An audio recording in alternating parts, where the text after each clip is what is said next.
Good evening बच्चों, कैसे हैं आप लोग। आज हम डिस्कस करने वाले हैं हमारा बहुत ही ज़बरदस्त टॉपिक कैलकुलस।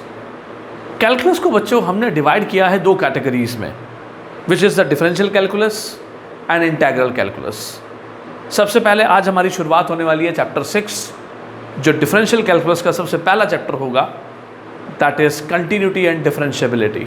एक फंक्शन की कंटिन्यूटी हम डिस्कस करना सीखेंगे, क्लियर, और डिफरेंशिएबिलिटी करना सीखेंगे।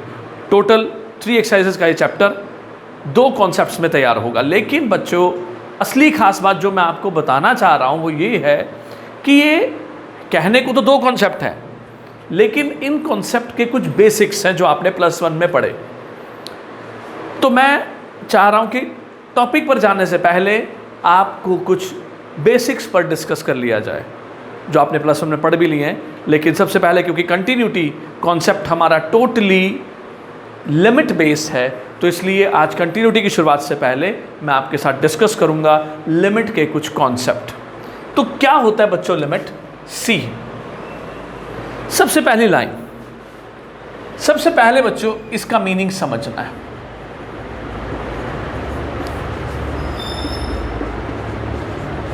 इसका मतलब क्या होता है, सभी ध्यान से देखते जाइएगा। Meaning of this, it means x approaches to a means, और x, this a means x approaches to a। x approaches to a का मतलब x is not equals to a। पहली लाइन, जब हम ये बोलते हैं ना बच्चों अप्रोच कर रहा है, तो अप्रोच का मतलब होता है कि वो a के पास जा रहा है। आपने एक नंबर लाइन ली, नंबर आपका a के पास जा रहा है। अब नंबर लाइन में 2 साइड होती हैं, एक लेफ्ट साइड और एक राइट साइड। एक नंबर के पास आप 2 तरह से पहुंच सकते हो, इधर से भी और इधर से भी, ठीक है। अब क्योंकि नंबर के पहुंचने की 2 साइड हैं, तो इससे हमारे को लिमिट का सेकंड पॉइंट क्लियर होता है। इसलिए लिमिट भी 2 कैटेगरीज में डिवाइड हुई, एक हुई लेफ्ट हैंड लिमिट और दूसरी हुई right hand limit.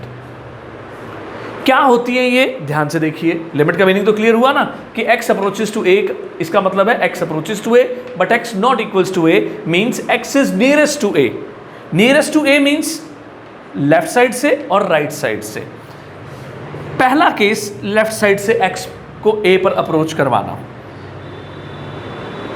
When x approaches to a from the left, then it is called left hand limit। It is what? Left hand limit। मतलब क्या है ये देखिए, मान लीजिए आपको लिखा गया है x approaches to 2। आप 2 को अप्रोच करते हैं लेफ्ट साइड से, मतलब x इक्वल टू 1.9, 1.99, 1.999, 1.999, 1.9999। आप देखिए इस तरह से चलते चलते आप किसके नज़दीक आ रहे हैं? 2 के नज़दीक। तो इसलिए क्योंकि हम लेफ्ट साइड से आए 1.9, 1.99 एंड सो ऑन करते हुए 2 के पास पहुंच रहे हैं, बट 2 नहीं है, रिमेंबर दिस। तो it is called x approaches to, it is called x approaches to 2 from the left. तो ये जो फ्रॉम द लेफ्ट है उसको लिखते हैं माइनस साइन के साथ। तो यहां से आपको 2 मीनिंग क्लियर हुए। पहला, लेफ्ट हैंड लिमिट क्या होती है, दूसरा लेफ्ट हैंड लिमिट एक्सप्रेस कैसे होती है। तो इट इज एक्सप्रेस्ड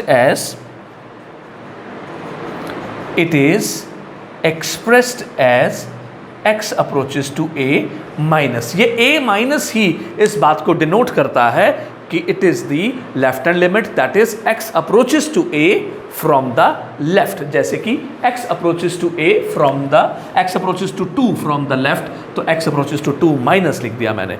तो बताओ बच्चों, लेफ्ट हैंड लिमिट का मीनिंग क्लियर हुआ।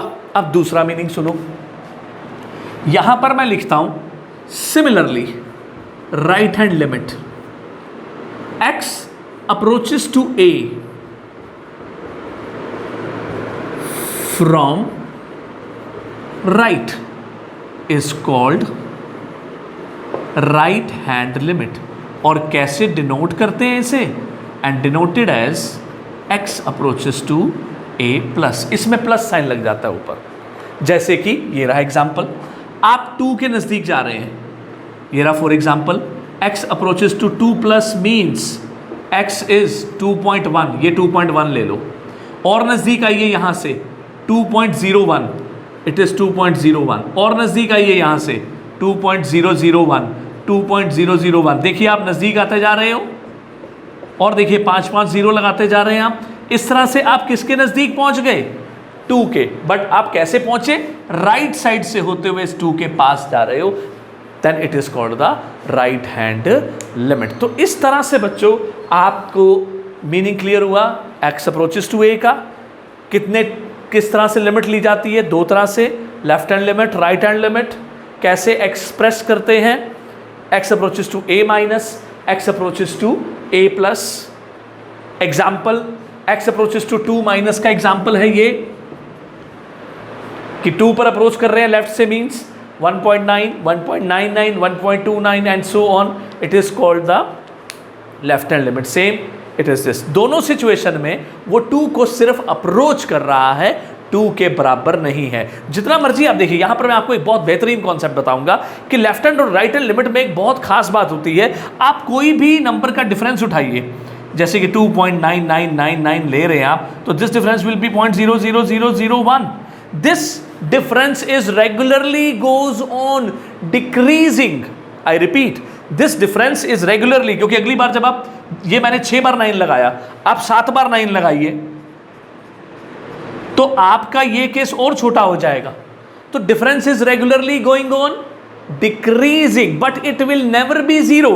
तो उस सिचुएशन में बच्चों हम क्या कहते हैं? सुनिए, उस सिचुएशन में हम, यहां पर मैं बता रहा हूं, आप ध्यान से देखें, when x approaches to a minus, then we take x is equals to a minus h, where h is approaches to 0, but this is always a positive quantity, that's why approaches to 0 from right। बड़ा important concept है ये h का, it's a minute quantity. इधर भी देख लो, चाहे आप difference निकालिए 2.00001 माइनस 2, तो आपका फिर वही डिफरेंस आ रहा है। तो difference is regularly goes on decreasing, जैसे ही वो उसके पास जाता जाएगा, लेकिन डिफरेंस हमेशा 0 के नजदीक आएगा, एग्जैक्ट 0 नहीं आएगा। और दूसरी बात, that's why we write h approaches to 0 plus. Similarly in case of x approaches to a plus implies x is equals to a plus, जिसमें h जो है वो 0 पॉजिटिव होता है। तो इस तरह से बच्चों आपने क्या सीखा? अभी आपने सबसे पहले सीखा कि x अप्रोचेस टू a का मीनिंग क्या होता है। नंबर 2 पर आपने सीखा कि ये अप्रोच किस तरह से करता है, जिसको मैंने 2 पार्ट्स में दिखाया, left hand limit and right hand limit. तीसरी लाइन आपने सीखी कि लेफ्ट हैंड लिमिट को एक्सप्रेस कैसे करते हैं, x approaches to a minus के साथ, इट इज, ठीक है, it is x approaches to a minus. और राइट हैंड को कैसे एक्सप्रेस करते हैं, x approaches to a plus. दोनों को सॉल्व करने का तरीका क्या होता है? लेफ्ट हैंड लिमिट पुट होती है x equal to a minus h, जिसमें h माइन्यूट क्वांटिटी है, जो माइन्यूट क्वांटिटी मैंने एग्जांपल में दिखाई आपको, डिफरेंस करके h approaches to 0 plus, that is positive side से। सिमिलरली राइट हैंड साइड में भी, राइट हैंड लिमिट में भी x is a plus h. तो इस तरह से आपने ये सीख लिया कि लिमिट क्या है और लेफ्ट हैंड लिमिट और राइट हैंड लिमिट क्या चीज़ है। क्लियर बच्चों? It is only the approaching value, it is not the exact value. तो यहां पर आपका अब भी पहला कॉन्सेप्ट क्लियर होता है। अब आइएगा सेकंड कॉन्सेप्ट पर। सी दिस, सेकंड कॉन्सेप्ट में मैं आपको बताऊंगा what is the limit of the function, जो कि बहुत ही बढ़िया कॉन्सेप्ट है जिसे आपने बड़े ध्यान से देखना है। सब बच्चे अच्छे से कवर करते रहें। कैलकुलस का बहुत ज़बरदस्त पॉइंट है ये, जिसे मैं आप लोगों के साथ बड़े आराम से डिस्कस करूंगा ताकि आपको अच्छे से क्लियर हो जाए। और ये ध्यान रखिएगा, कैलकुलस JEE और IIT एडवांस में भी और NDA में भी बहुत बड़ा रोल प्ले करता है, ठीक है? तो इसलिए ध्यान से देखते जाइएगा। अब आज का concept number 2, limit of a function. अच्छा एक बात सुनो बच्चों, what is the meaning of limit? जो मैंने बताया, it is only the approaching value, not the exact value. तो इसी तरह से फंक्शन की लिमिट भी ली जाती है। कैसे? एक एग्जांपल लीजिए। मान लीजिए आपके पास एक फंक्शन है f(x = x+1), ठीक है। आपसे कहा जाता है what is the limit of the function. तो आप मुझे कहेंगे कि सर फंक्शन की कोई भी वैल्यू उसके वेरिएबल की वैल्यू के हिसाब से ही आएगी। मैं कहूंगा एग्जैक्टली आएगी। इसलिए लिमिट ऑफ द फंक्शन में हम वेरिएबल की लिमिट भी बात करते हैं। It is what we call limit of the function, कि x अप्रोचेस टू, जो वेरिएबल है उसको कोई लिमिट दे दी एंड इट इज। तो बच्चों एक बात समझिए, मैंने उठा के x की जगह पर ये अप्रोचिंग वैल्यू डाली। I repeat my word, approaching value. तो रिजल्ट क्या आया? 2 + 1, तो इट बिकम्स व्हाट? 3। तो 3 जो है that is called the limit of the function. तो अब आप यहां पर मुझसे एक सवाल करेंगे। वो सवाल ये बनता है कि आप कहेंगे कि सर थोड़ी देर पहले आप कह रहे थे कि it is not equals to, it is only the approaching value, लेकिन आप पुट करते समय एक्स को एग्जैक्ट 2 ले रहे हैं। तो मैं आप बच्चों से कहूंगा कि बच्चों यहां पर दिखाया जरूर जा रहा है कि x को 2 लिया जा रहा है, बट एक्चुअली x को अप्रोचेस टू 2 लेके डिसीजन लिया जा रहा है कि आंसर 3 है। देखना चाहोगे ऐसा कैसे? तो दिखाता हूं, सुनो। आपका फंक्शन है x+1। आप मेरे साथ पहले लेफ्ट हैंड साइड से चलिए। मैं दोनों साइड से सेम आंसर दूंगा और अब मैं आपको लिमिट ऑफ फंक्शन की डेफिनेशन भी बताऊंगा। आपने सबसे पहले x को आप 2 पर अप्रोच कर रहे हैं ना, 1.9 रखिए लेफ्ट हैंड साइड से। तो आपका f(x) क्या रिजल्ट देगा? यहाँ पे डालो, यहाँ पे डाल दो, इट इज़ 2.9। आप और नज़दीक जाइए, आपका रिजल्ट आएगा 2.99। सारा इसके हिसाब से। आप ये देखिए 2.99, आप फिर से देखिए 2.99, आप फिर से देखिए। मैं 5 बार 9 लेता हूँ।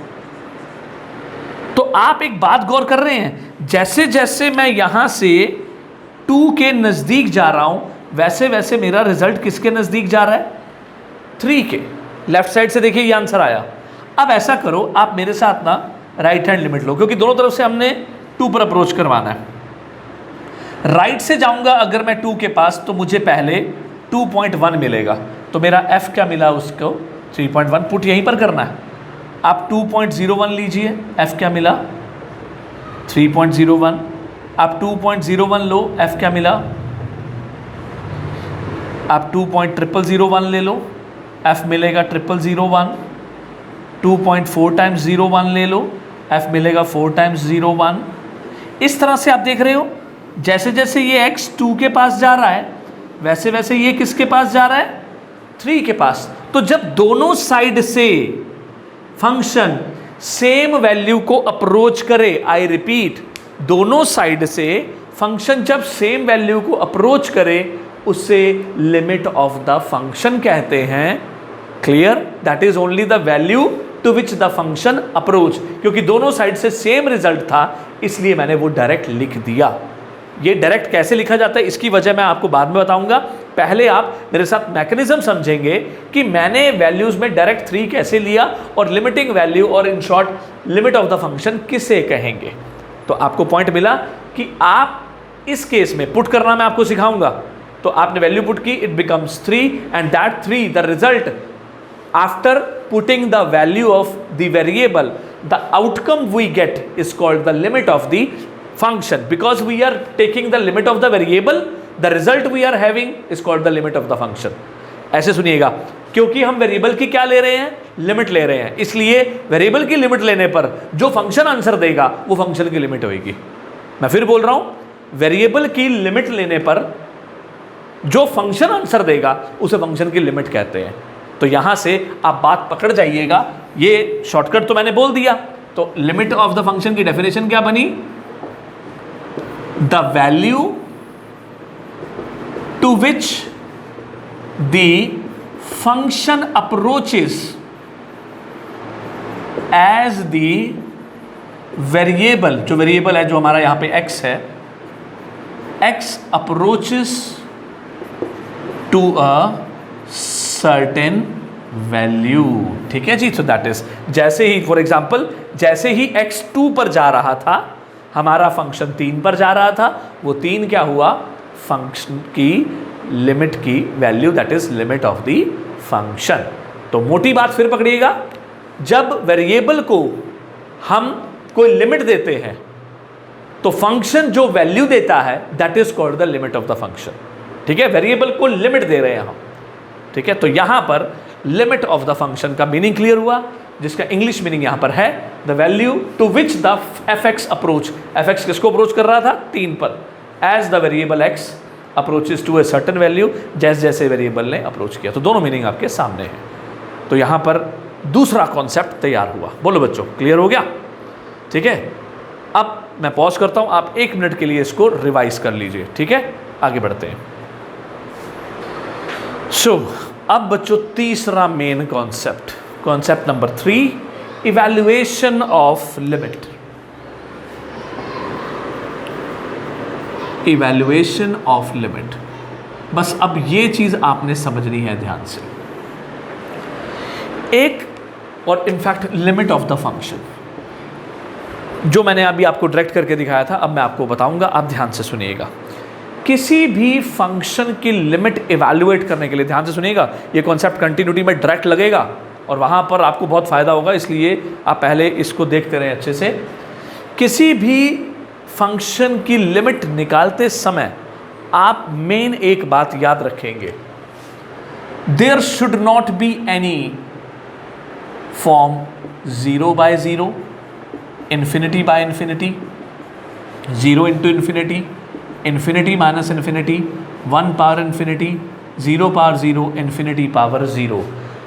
कभी भी आप लिमिट, जैसे मैंने अभी वेरिएबल सीधा पुट किया था, आप भी वेरिएबल डायरेक्ट पुट करना बिना किसी टेंशन के। मैं बोल रहा हूँ ना, रिलैक्स रहिए, कैलकुलस इतने मस्त तरीके से बताऊंगा मैं आपको कि आपको कैलकुलस टिप्स पे हो जाएगा।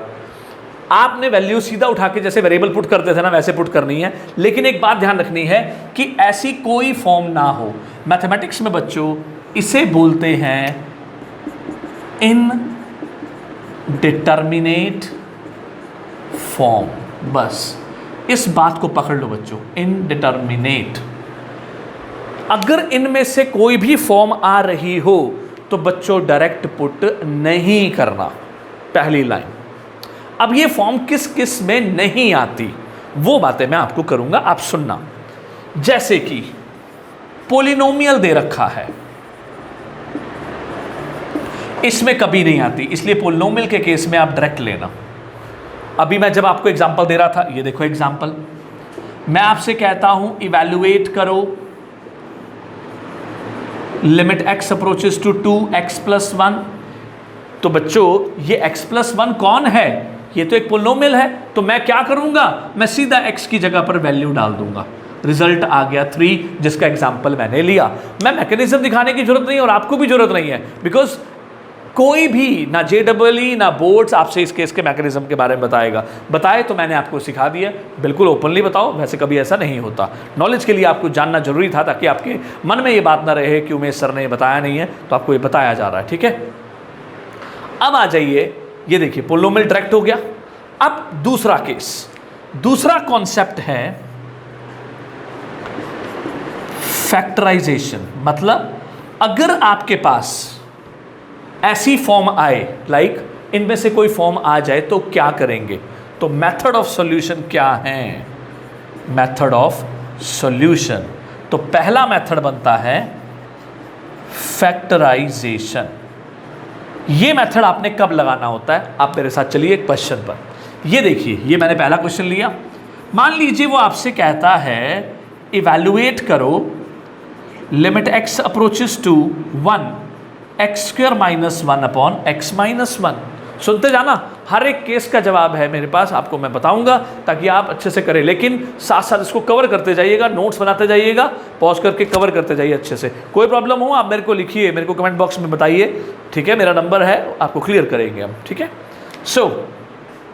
अब जैसे ही मैंने इसमें पुट किया, ये देखो सब बच्चे, 1 का स्क्वायर -1 1 - 1, मुझे 0/0 मिल गया।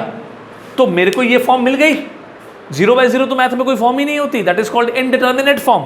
तो इसका कोई जवाब नहीं होगा। अब आप क्या करेंगे, आप मेरे मेथड पर जाएंगे। पोलिनोमियल के केस में, व्हाट आई सेड, पोलिनोमियल के केस में बच्चों फैक्टराइजेशन अप्लाई करना है। ये देखो मैं अप्लाई कर रहा हूं, ऊपर a² - b², अब जो मैं बोलूँगा सुनना।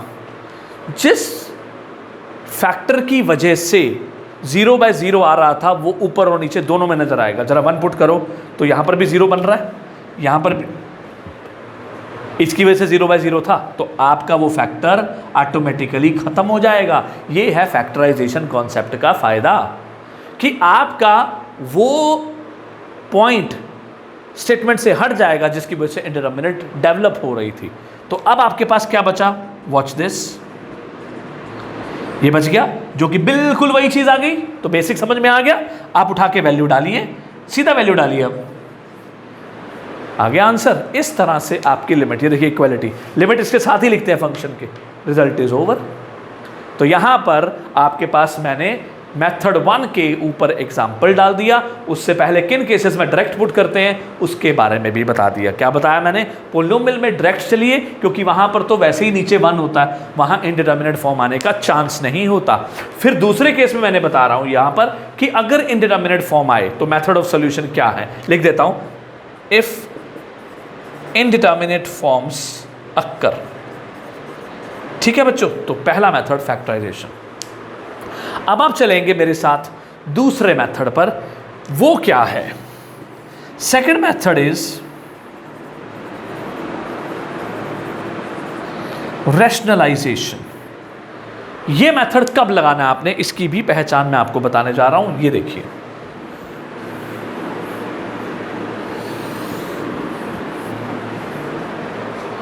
मान लीजिए आपकी स्टेटमेंट ऐसे है, स्टेटमेंट कहती है evaluate limit x approaches to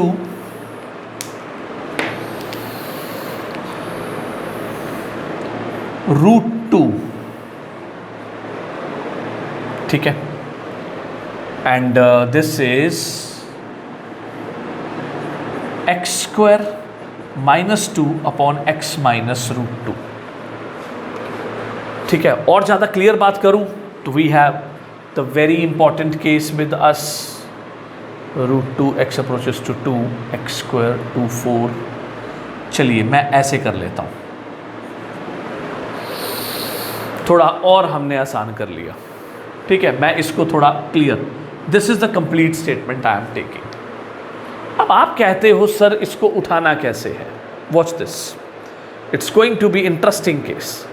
आप जैसे ही पुट करोगे ऊपर, आपको यहां पर भी 4 - 4 मिलेगा, नीचे √2 -√2 आपको क्या मिल गया, 0/0 मिल गई। अब आप क्या करोगे, सुनना, जो मैं बोलूंगा पकड़ लेना।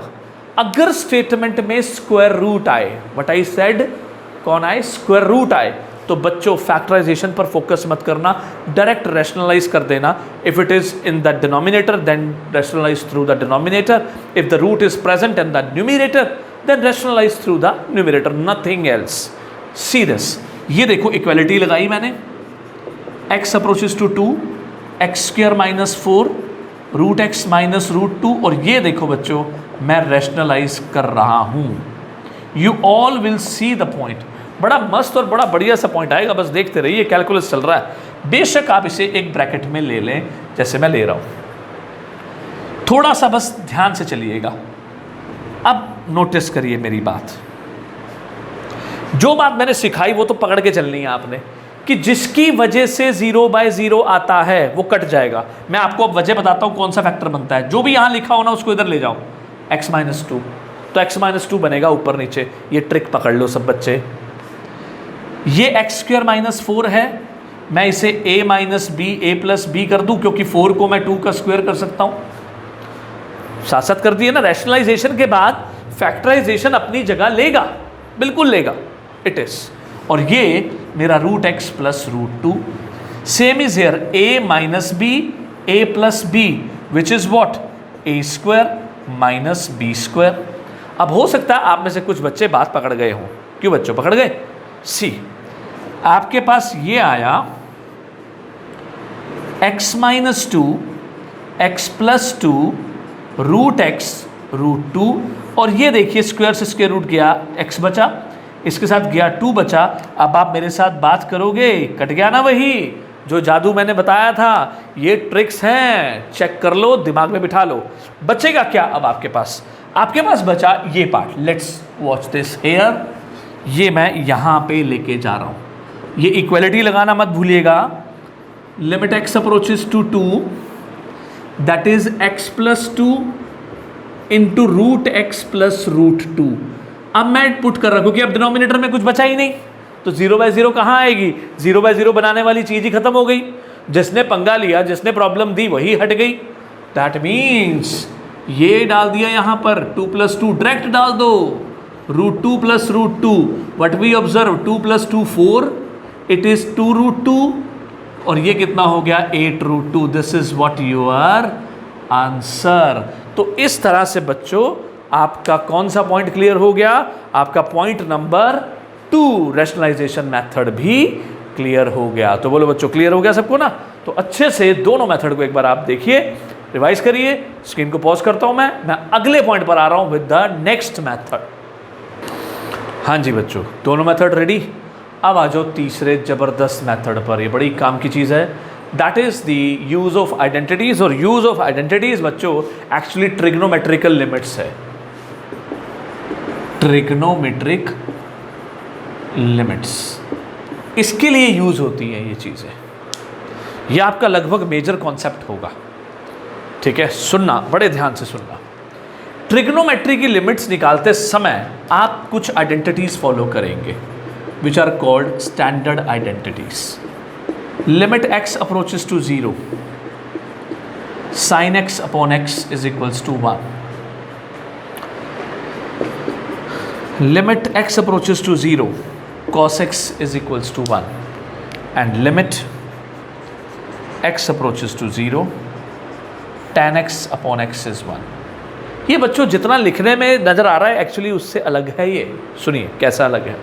जिसे मैंने sin x upon x कहा, असली में ये sin x upon x नहीं है।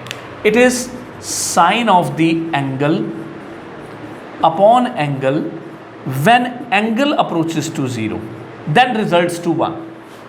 कुछ किताबें ऐसा भी कहती हैं, it is sine of the function upon function when function approaches to 0 then we write this as 1। कभी ये मत सोचेगा कि x है तो x है, नो। जो है, now I am taking the देसी वर्ड, जो यहां पे वही यहां और वही 0 पर अगर अप्रोच कर रहा हो तो आंसर 1 देना। क्लियर? जैसे मान लीजिए आपसे वो कहता है x approaches to 0 sin 2x upon x, आप 1 नहीं लिख सकते। क्यों? क्योंकि यहां पर 2x है, यहां पर x है। तो आप पहले इसे 2 से मल्टीप्लाई और डिवाइड करोगे। अब ये चीज सेट हो गई। इधर की सेटिंग देखते हैं। आपने एक चीज समझनी है, पोलोमियल के केस में प्रॉब्लम नहीं होती। कैसे? अगर x की वैल्यू 0 है तो 2x में x को 0 पुट करोगे, रिजल्ट क्या आएगा? 0। तो उस केस में there is no need to show if there is the multiple of that variable. I repeat, if there is the multiple of that variable, 2x is the multiple of x, it will automatically 0। ठीक है? तो उस situation में आपका ये वाला part becomes 1 और ये इनटू में जो ये 2 था वो लगा रह जाएगा and result will be what? 2। तो इस तरह से आपने ध्यान देना है। इस तरह से आप ये देखिए, मान लीजिए आपके पास लिखा हुआ है, ये देखिए मेरा second example, limit x approaches to 0 sin x² by 4 upon x²। बात पकड़नी है, बड़ा अच्छा केस ले रहा हूं मैं यहां पर। अब इसके साथ कौन है? अपॉन में 4। लेकिन अगर आप इसको गौर से देखें, I am sorry to take, it is sine square.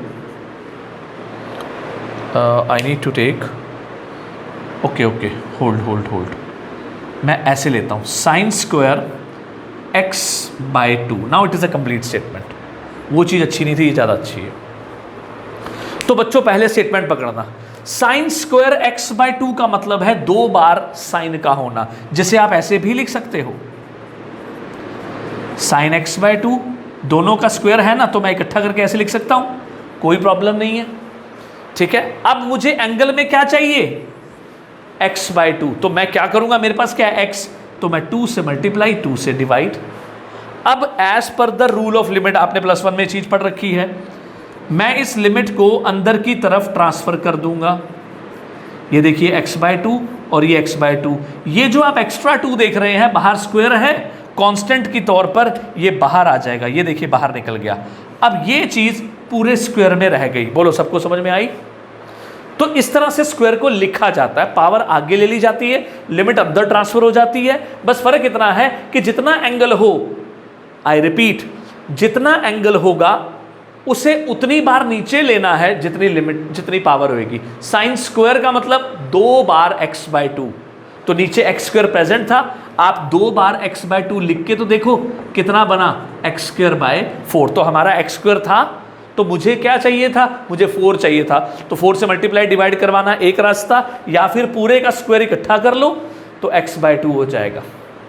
तो इस तरह से ये चीज़ हमारे पास 1 बन गई। तो ये क्या बन गया आंसर, 1/4। यहाँ मैं एक लाइन बच्चों को सिखाऊंगा।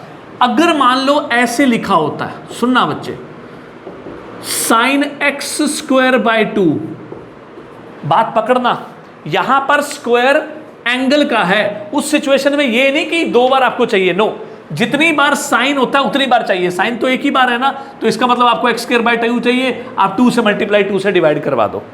अब बात समझ में आ रही है ना, इसमें और उसमें फर्क समझ में आ रहा है ना। ये साइन स्क्वायर था तो 2 बार साइन, इसलिए 2 बार x/2 चाहिए था, जिसका मीनिंग बन रहा था x²/4। यहां साइन x²/2 है, जिसका मतलब है 1 बार x²/2 चाहिए आपको। तो उसने क्या दिया था, उसने x² दिया, तो मैंने क्या किया, मैंने यहां पर x²/2 बनाने के लिए 2 से मल्टीप्लाई 2 से डिवाइड किया। अब मेरा ये पार्ट ओके हो गया। ये देखिए, limit x approaches to 0, sine x²/2 upon x²/2, ये ब्रैकेट में लिख दिया मैंने, और जो 1/2 था वो बाहर ले लिया। इस तरह से हम लिमिट को इवैल्यूएट करते समय कांस्टेंट को बाहर ले लेते हैं, जो कि आपने +1 में कर भी रखा। तो ये क्या बन गया, 1/2 into 1 which is equals to 1/2। तो इस तरह से ट्रिग्नोमेट्री की ये लिमिट कैसे इवैल्यूएट होनी है, इसके ऊपर मैंने आपको एग्जाम्पल 1, फिर एग्जाम्पल 2 और फिर एग्जाम्पल 3 दे दिया। तो आप तीनों एग्जाम्पल्स में सारी बातों को देख सकते हो कि आपको ये पॉइंट पूरा क्लियर हो गया। तो मुझे लगता है कि ये बात समझ में आ गई। तो इस तरह से ट्रिग्नोमेट्री के केसेस को हम इवैल्यूएट करते हैं। मैं आपको एक क्वेश्चन और दिखाता हूं जिसमें आपको बहुत ज़्यादा हेल्प लेनी पड़ेगी इन्हीं सब चीज़ों की, क्योंकि आपको ऐसे क्वेश्चंस बहुत सारे करने हैं। उससे पहले ये देख लीजिए कि कॉस के नीचे कुछ नहीं होता, टैन में वापस वही चीज़ होती है। क्लियर? मैं क्वेश्चन ले रहा हूं, देखिए जरा ध्यान से।